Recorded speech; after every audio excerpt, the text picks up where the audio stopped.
cho ngã tăng hoa phi bà ye cho ngã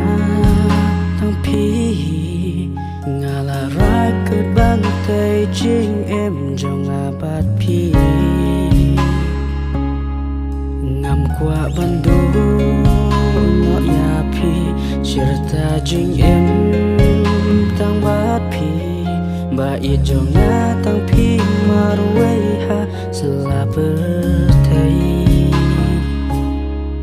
kum po liu kan ker say jing ye jong nga bat phi miền bat ya kular ka jing ye ha du len ter kisni ba ye ya nga bat phi up lay tin len ti ba ye ya nga bat phi up lay tin len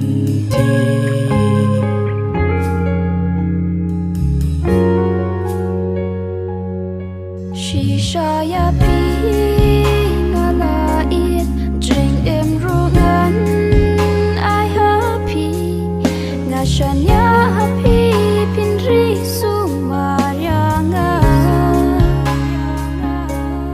jing it ba ko do shisha ngan ai happy it menta ngashan ya happy pin ri su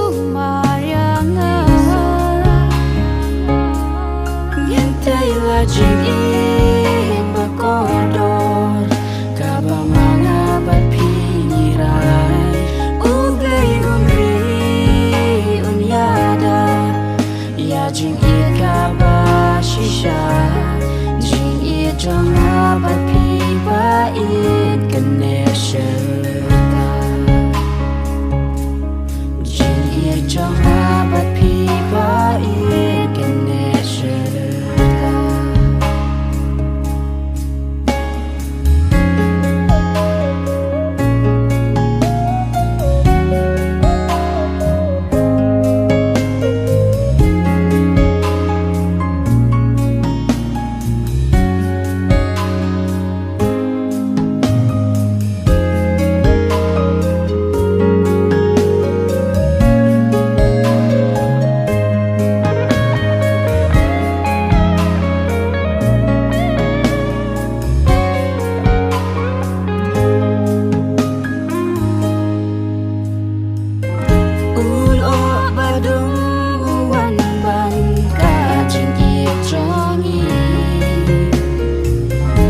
she philip maru wan ban ben praya jing e jong ni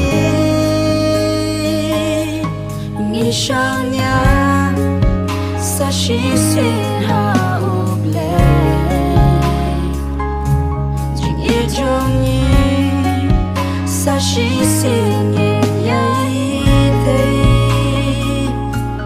ni shang nya